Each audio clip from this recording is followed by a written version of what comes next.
नमस्कार, हर खबर देख रहे हैं आप। मैं हूं आपके साथ सृष्टि शुक्ला। रुक करते हैं खबरों का। हरियाणा सरकार प्रदेश के युवाओं के लिए नौकरियों में 75% आरक्षण लेकर के आई थी, जिस पर पंजाब हरियाणा हाईकोर्ट ने स्टे लगा दिया है। अब इस पर एक तरफ जहां पक्ष लड़ाई लड़ने की बात कर रहा है, तो वहीं दूसरी तरफ विपक्ष ने मामले को लेकर के सरकार को घेरना शुरू कर दिया है। ये खास रिपोर्ट देखिए।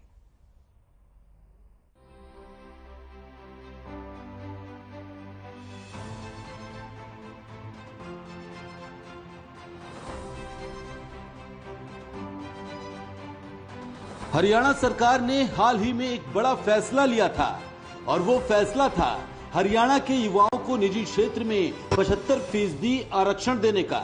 इसके पीछे सरकार की मंशा थी कि प्रदेश के युवाओं को निजी कंपनियों में आसानी से नौकरी मिल सके, रोजगार के अवसर बढ़ सके। लेकिन अब पंजाब हरियाणा हाईकोर्ट ने हरियाणा सरकार को बड़ा झटका देते हुए इस पर रोक लगा दी है।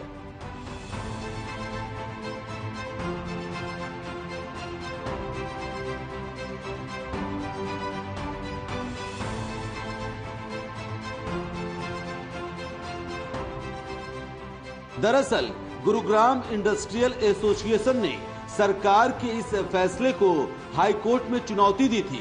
गुरुवार को कोर्ट ने फैसले की समीक्षा को जरूरी माना और फिलहाल इस पर रोक लगा दी है।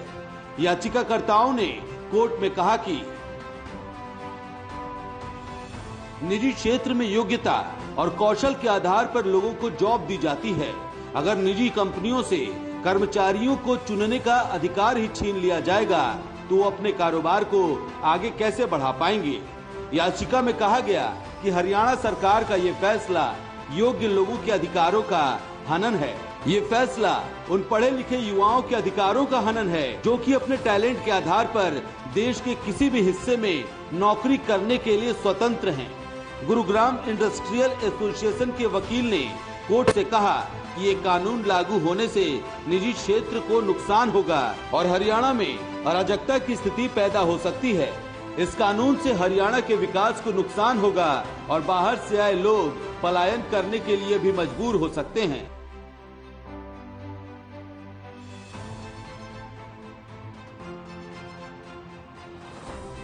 अब जैसे ही हाई कोर्ट ने स्टे लगाया, सत्ता पक्ष और विपक्ष की ओर से तमाम प्रतिक्रियाएं सामने आने लगी।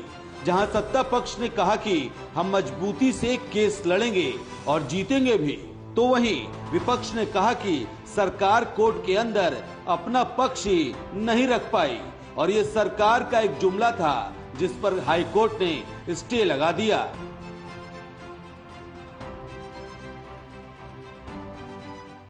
आखिर हरियाणा के युवा के रोजगार के लिए हम लगातार प्रयत्नशील हैं। तो ये जो 75% का जो कानून यानी हाई कोर्ट ने जिसके ऊपर स्टे दिया है, अभी केस वहाँ चलेगा। हम मजबूती से उस केस को लड़ेंगे। और वैसे ऐसा उदाहरण पहले भी है, जब हमने एक बार पढ़ी लिखी पंचायतों का कानून बनाया था, हाई कोर्ट ने उस पर स्टे लगाया था, उसके विपरीत निर्णय भी दिया था। हम सुप्रीम कोर्ट में जाके और उसको अपहेल्ड करा के लाए थे और वो अपहोल्ड हुआ और बाद में वो लागू हुआ। इसी प्रकार मैं मानता हूं कि ये 75% वाला जो कानून है, इसमें भी हाई कोर्ट की लड़ाई लड़ेंगे। आवश्यकता पड़ेगी तो फिर बाद में इसको बिल्कुल भी किसी भी तरह से कोई सेटबैक के तौर पे नहीं देखा जाना चाहिए। कोर्ट की कुछ शंकाएं हो सकती हैं और कोई भी मामले में कोर्ट की जब शंका होती है तो उस पर कोर्ट स्टे लगा करके अगली तारीख तय करता है। आज सरकार से रिप्लाई मांगा गया है, सरकार रिप्लाई फाइल करेगी और निश्चित तौर पर ये तो अगली ही तारीख में स्टे वेकेट हो जाएगा। स्टे तो बहुत सारी चीजों में लगता है, ये तो अन्य प्रदेशों में कानून लागू है। हरियाणा में भी दुष्यंत जी ने लागू करवाया, हमारी सरकार ने लागू किया और इसको भी किसी भी तरीके से कोई सेटबैक या कोई उस हिसाब से नहीं देखा जाना चाहिए। जब से इन्होंने दिया, कांग्रेस पार्टी ने, मैंने खुद इस बात को, इस पर सवालिया निशान उठाया था कि आप ये क्या कर रहे हैं, किस तरह से कर रहे हैं। इन्होंने बार बार इसको अमेंड भी किया। आपको याद होगा पहले इतना हम वो करेंगे, डोमिसाइल की कहानियां, और फिर सीलिंग की 50,000 तक इतने वो करेंगे।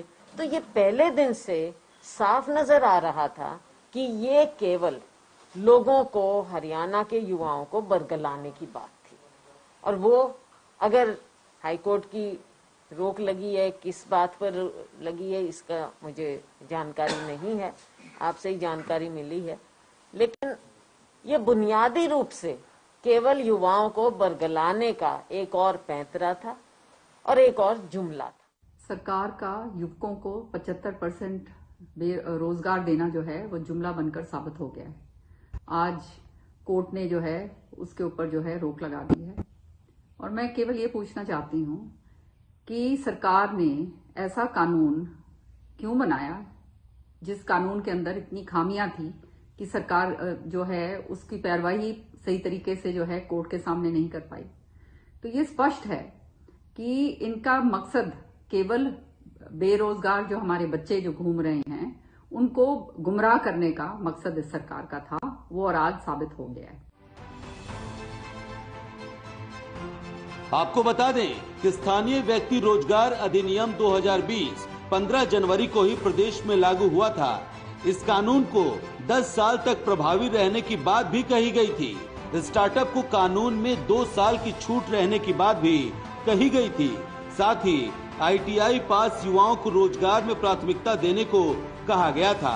इस अधिनियम के तहत कहा गया था कि योजना का लाभ हरियाणा के मूल निवासी को ही मिलेगा और इसकी निगरानी उद्योग एवं वाणिज्य विभाग के उप निदेशक स्तर के अधिकारी करेंगे।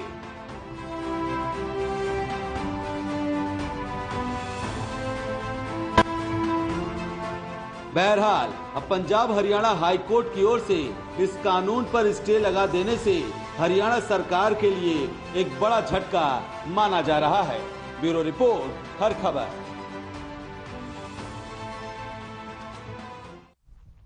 अब आपको ग्राफिक्स के जरिए दिखाते हैं कि ये 75% आरक्षण आखिरकार क्या है जिस पर इतना हंगामा हो रहा है। 15 जनवरी 2022 को ही कानून लागू हुआ था। पिछले साल इसकी अधिसूचना जारी की गई थी। कानून 10 साल तक प्रभावी रहने की बात कही गई थी। स्टार्टअप को 2 साल की छूट देने की बात कही गई थी। ITI पास युवाओं को रोजगार में प्राथमिकता देने की बात भी हुई थी। योजना का लाभ हरियाणा के मूल निवासी को ही मिलेगा। 30,000 रुपए तक की निजी नौकरियों में 75% आरक्षण। राज्य के हजारों युवाओं को रोजगार मिलने की बात भी की गई थी। इस कानून के किसी भी प्रावधान का उल्लंघन दंडनीय अपराध है। उद्योग एवं वाणिज्य विभाग के उपनिदेशक स्तर के अधिकारी निगरानी करेंगे।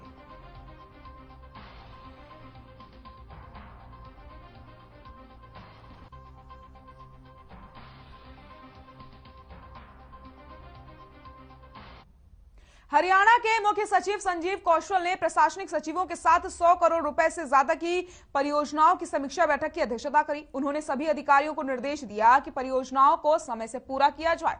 इसके अलावा परियोजनाओं के क्रियान्वयन के लिए अधिकारियों को नियुक्त करने के साथ साथ परियोजना की निगरानी के लिए सॉफ्टवेयर विकसित किए जाने के निर्देश भी दिए गए ताकि समय से परियोजनाओं की निगरानी की जा सके। बैठक में उन्होंने बताया कि सिंचाई एवं जल संसाधन विभाग करीब 7,000 करोड़ रुपए की परियोजनाओं का क्रियान्वित कर रहा है।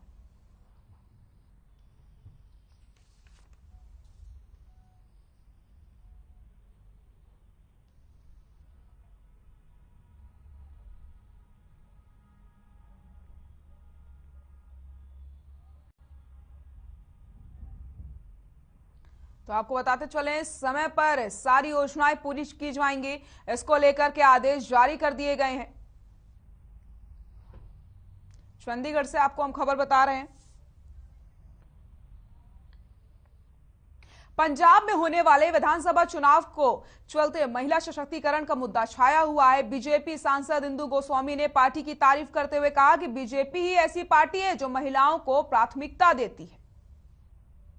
लगातार चुनावी पारा जो है वो बढ़ता चला जा रहा है। पंजाब विधानसभा की अगर हम बात करें, आज हम आन पहुंचे हैं डेरा बसी विधानसभा, जहां भारतीय जनता पार्टी के प्रत्याशी संजीव खन्ना को महिला सशक्तिकरण की अगर मैं बात करूं तो महिलाओं का बहुत बड़ा समर्थन आज मिला। और आज हमारे बीच आज राज्यसभा मेंबर इंदु गोस्वामी और साथ ही प्रदेश अध्यक्ष मोना जी हमारे साथ हैं। सबसे पहले मेरा सवाल जो है इंदु गोस्वामी से होगा। आप नमस्कार। नमस्ते नमस्ते। सबसे पहली मेरा सवाल है, आप राष्ट्रीय स्तर की नेता हैं।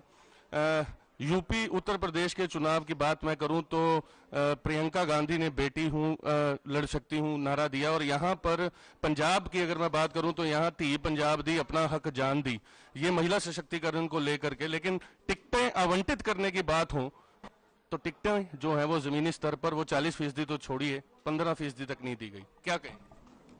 ऐसा है कि बेटी हूँ लड़ सकती हूँ, जो पोस्टर गर्ल प्रियंका गांधी जी ने बनाई थी वही पोस्टर गर्ल जो है वो कांग्रेस की कैंडिडेट नहीं है, हमारी पार्टी ने उसको टिकट दी है।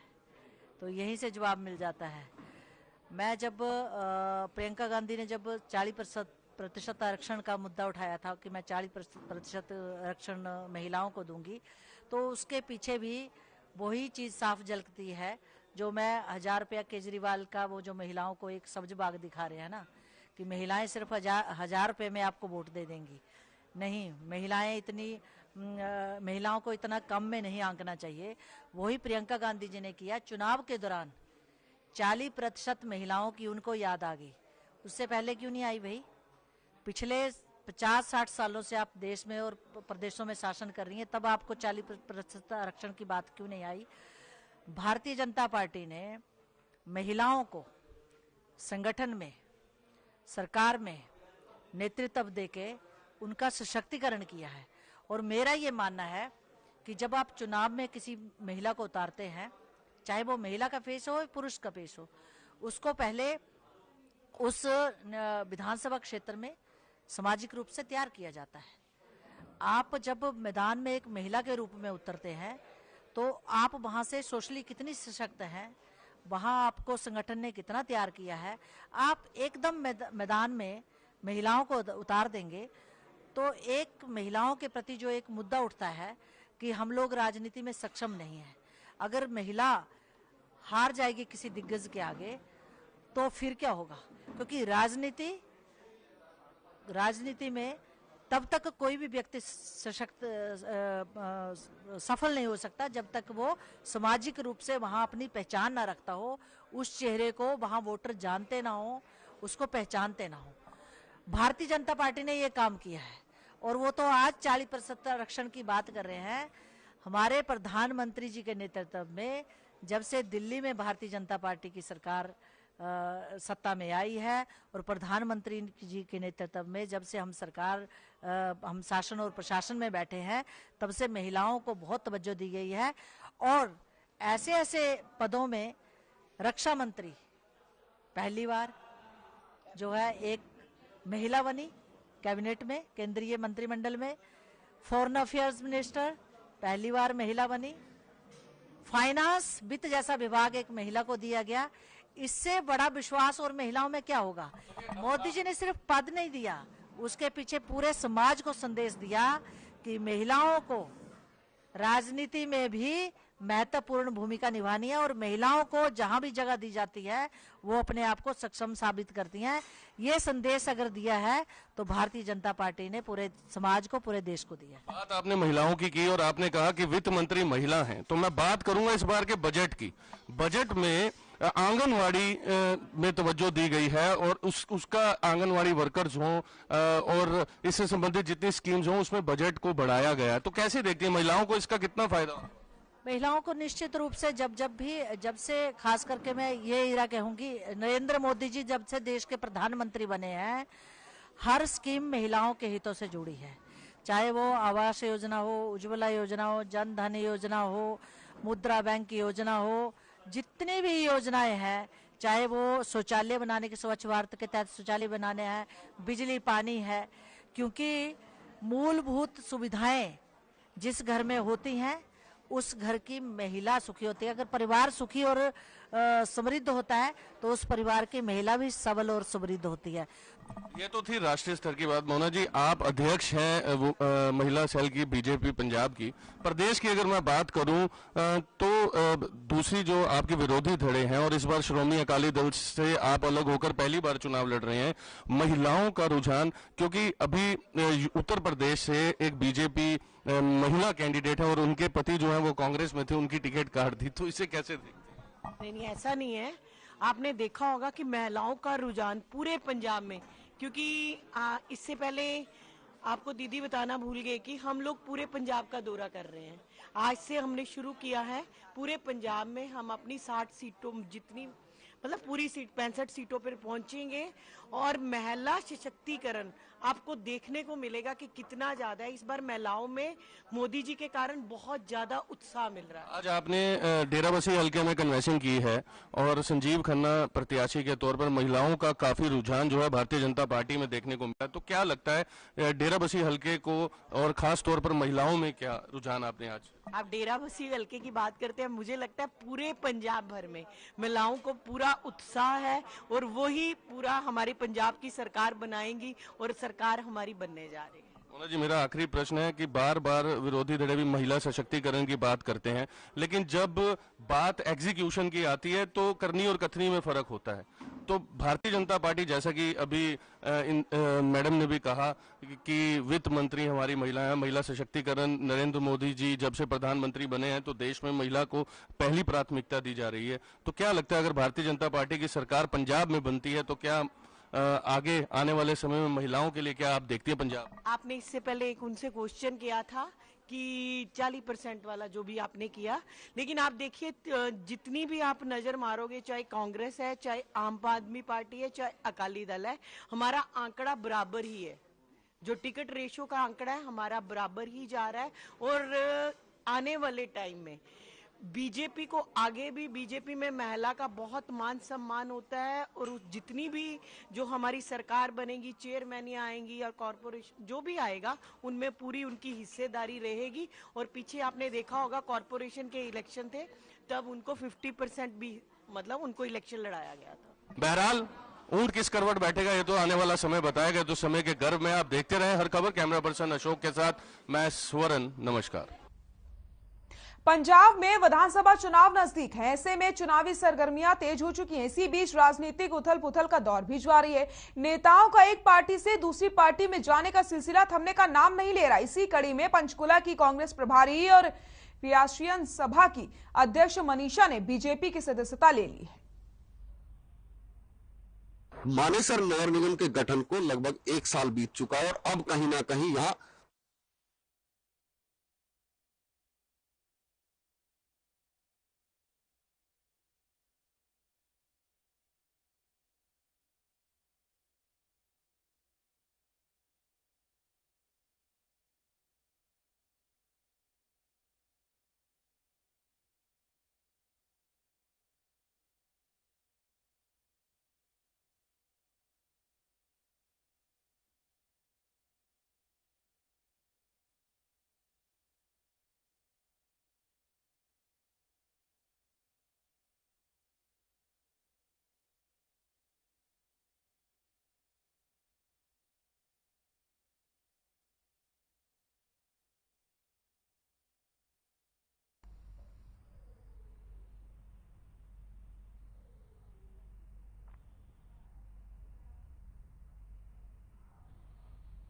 मुख्यमंत्री मनोहर लाल 13 फरवरी को मेवात दौरे पर रहेंगे, जिसके चलते उपायुक्त कैप्टन शक्ति सिंह ने सीएम के प्रस्तावित दौरे को लेकर के रघु सचिवालय में प्रशासनिक अधिकारियों के साथ बैठक करी। साथ ही साथ जिले के अधिकारियों को उचित दिशा निर्देश दिए गए। जिला उपायुक्त ने बताया कि सीएम जिले की प्रगति के साथ साथ प्रमुख योजनाओं के बारे में विस्तार से अधिकारियों के साथ चर्चा भी करेंगे। एक ग्राम सभा टाइप की कर लीजिए, अगर एक ही गांव के हैं तो अलग अलग कौन कह रहे हैं।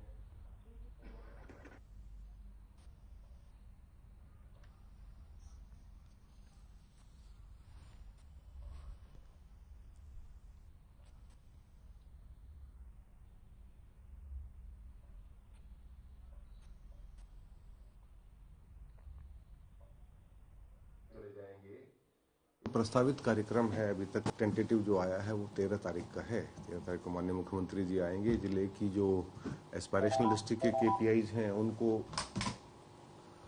रिव्यू करेंगे और उसके अलावा जो जिले की प्रमुख योजनाएं हैं उनको रिव्यू करेंगे।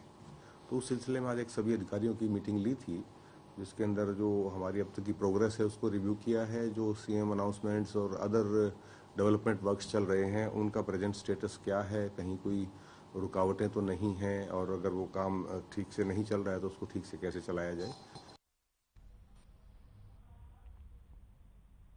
पलवल पुलिस ने लोगों से इनाम जीतने का लालच देकर के साइबर ठगी करने वाले गिरोह को गिरफ्तार किया। पुलिस की डिटेक्टिव और साइबर शाखा सहित कैंप थाना पुलिस ने संयुक्त अभियान चलाकर गिरोह के 4 सदस्यों को काबू करके करीब 20 लाख रुपए, कंप्यूटर सेट, लैपटॉप और मोबाइल बरामद किए। आरोपी फरीदाबाद के 11 सेक्टर में साइबर सेंटर चलाकर ठगी करते थे, जिन्होंने पलवल निवासी में से एक युवक से 25 लाख रुपए की ठगी की थी। वहीं पुलिस का कहना है कि आरोपियों के खिलाफ मामला दर्ज किया गया है। आरोपियों को पूछताछ के लिए रिमांड पर लिया जाएगा। रिमांड के दौरान बाकी आरोपियों की बरामदगी और गिरोह में शामिल अन्य आरोपियों की गिरफ्तारी की जाएगी।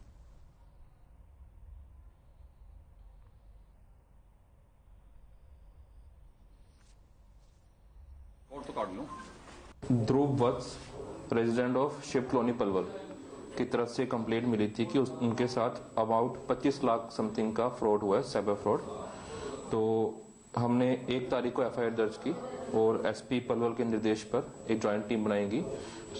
Cyber team, cyber staff, detective staff और कैंप थाने के स्टाफ ने जॉइंट टीम ऑपरेशन किया। तो इसमें हमने पाया एक meeshocard.com नाम की वेबसाइट बना रखी थी, जिसके थ्रू ये ऑनलाइन फ्रॉड करते थे, जिसमें ये ग्राहक को ठग के कि आपकी लॉटरी लगी है, इसमें उसको धीरे धीरे वो पैसों के लिए लालच देते थे। और ऐसे करके इन आरोपियों ने अराउंड 25 लाख समथिंग हमारे विक्टिम से ठगे। तो हमने इनको ट्रेस किया।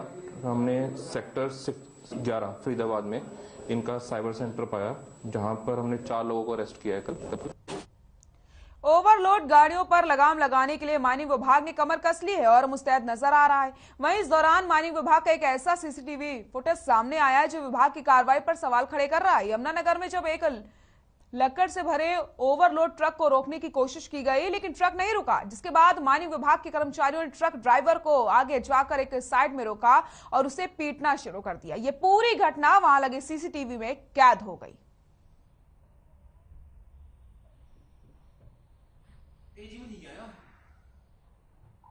तेजी में ही तो है हम जी।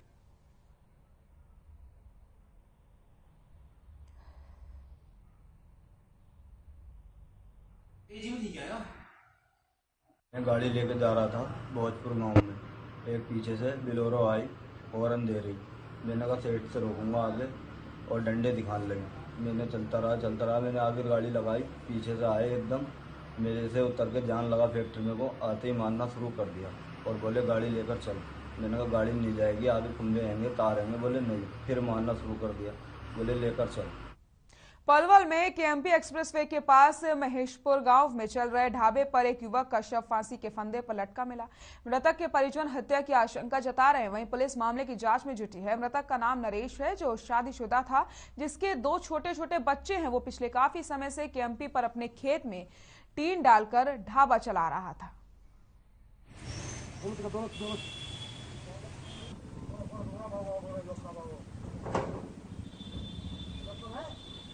मामला ये है कि हम कल सूचना मिली 6:30 बजे कि किसी बंदे ने नरेश ढाबा पर सुसाइड कर लिया। जिस पर मौके पहुंचे तो नरेश रस्सी से लटका हुआ था, बांस के कमरे में बने कमरे के अंदर रस्सी से। तो घर के उसके भाई मिला था राहुल मौके पर, और मौके पर ही हमने सीनियर क्राइम डॉक्टर एफएसएल मौके पर बुलाया। हमारे डिप्टी साहब भी मौके पर आए थे, डीएसपी साहब भी मौके पर थे। मौके पर सारा मौका माना किया है सबके सामने और डेड बॉडी को पहुंच किया। इस बुलेटिन में फिलहाल के लिए इतना ही। आगे देखिए अपना उत्तर प्रदेश मेरे सहयोगी अमित शर्मा के साथ। नमस्कार।